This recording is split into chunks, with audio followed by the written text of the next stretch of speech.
5 মিনিটের মধ্যে বেসিক্যালি হাসিনা তুমি আমার লিটনের সাথে আমি বঙ্গভবনে কাজ করছি।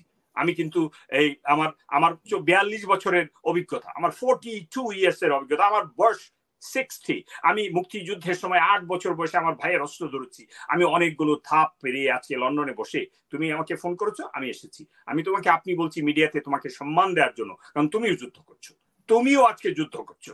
এই যুদ্ধটা জনযুদ্ধ, এটি সবচেয়ে বড় জনযুদ্ধ। 400 তাজা প্রাণ মুক্তিযুদ্ধের সময় এই 5 দিনে ঝরে নাই।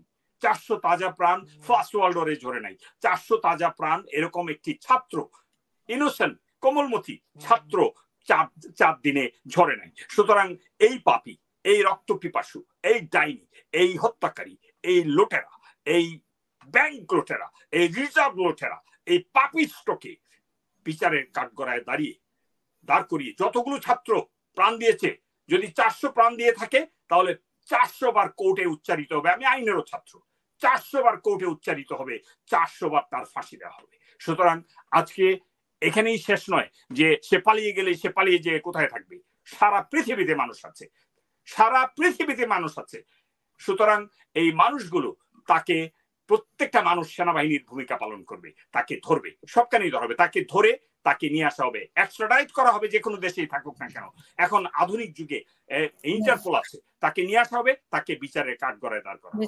আজকে এই মুহূর্তে সেনাবাহিনী কি করবে?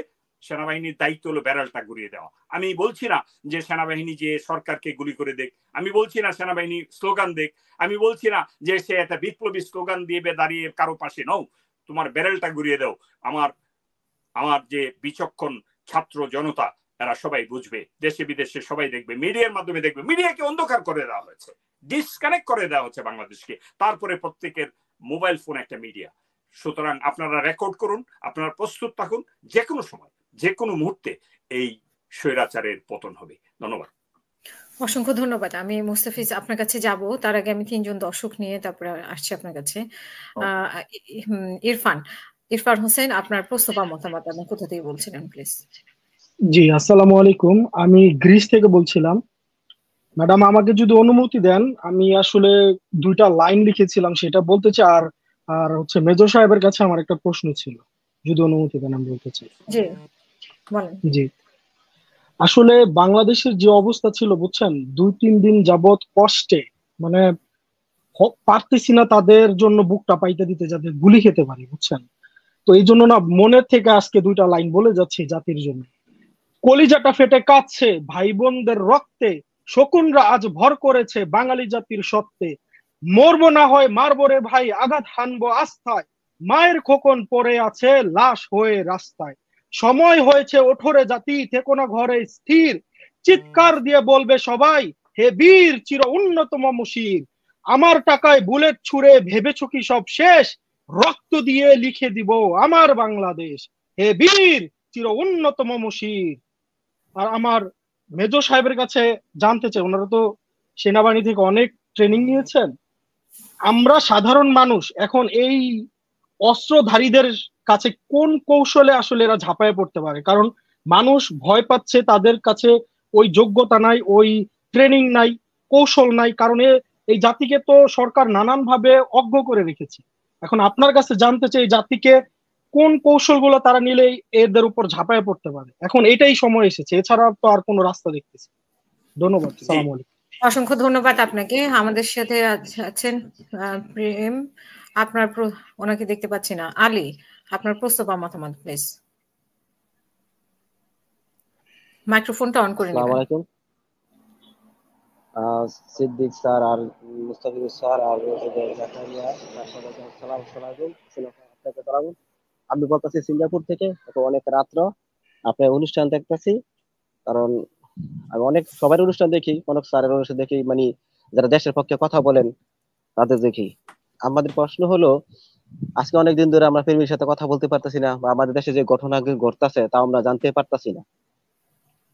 এখন হয়েছে যে ঘটনা হইলো গিয়া যে আমরা প্রবাস থেকে তাদের জন্য কি করতে পারি, মানে আমরা কি করা উচিত এখন, মানে এখন কি করা উচিত এই দিক নির্দেশনা স্যাররা দিবেন। কারণ এখন শুধু আমি 28 অক্টোবর দেশে ছিলাম, আমি ওই মাঠেও ছিলাম, আন্দোলনও ছিলাম, জীবন দেওয়ার প্রস্তুত ছিলাম। আমি জানি আমরা বিশ্বাস যারা ছাত্র তাদের মনের ভিতরে কোনো ভয় নাই, মানে তারা জীবন দিতে প্রস্তুত। কারণ যে নির্বাচনের আগে 28 অক্টোবর আমি আরামবাগে মাঠে ছিলাম, তখন এমন একটা স্পিচ ছিল আমার মনের ভিতরে, যে যারা নেতৃত্ব দিবে তারা একটা কিছু বলুক। আমার মনে হয়েছে যদি একটা কিছু বললে মানে 24 ঘন্টার ভিতরে হাসিনারে আমরা ক্ষমতা থেকে নামাই দিব, কিন্তু অনেক সময় নেতৃত্ব স্থানীয় লোকেরা ওই রকমের আক্রমক কিছু কথা বলে না। কিন্তু আমরা জনগণ আমরা কিন্তু জীবন দিতে প্রস্তুত আছি, মনের ভিতরে একটু ভয় থাকে না, মনে হইতেছে যে অন্যরকমের একটা আনন্দ ফিল করি যে আমরা জীবন দিব। কিন্তু আমরা যারা নেতৃত্ব লোকেরা তারা যেন সঠিকভাবে সত্যি নেতৃত্ব দেয়, তারা যেন সেটা ভুল না করে। ঠিক আছে, আমার সেটা সাদের কাছে। আচ্ছা, ওকে, আসসালামু আলাইকুম।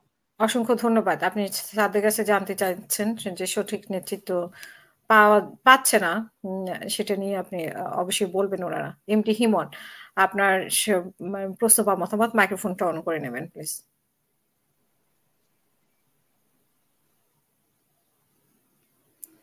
আচ্ছা, আপনাকে আমি শুনতে পাচ্ছি না, মাইক্রোফোনটা অন করে নেবেন। আসসালামু আলাইকুম। আমি যতটুকু জানতে পারতেছি দেশের অবস্থা ভালো না। তো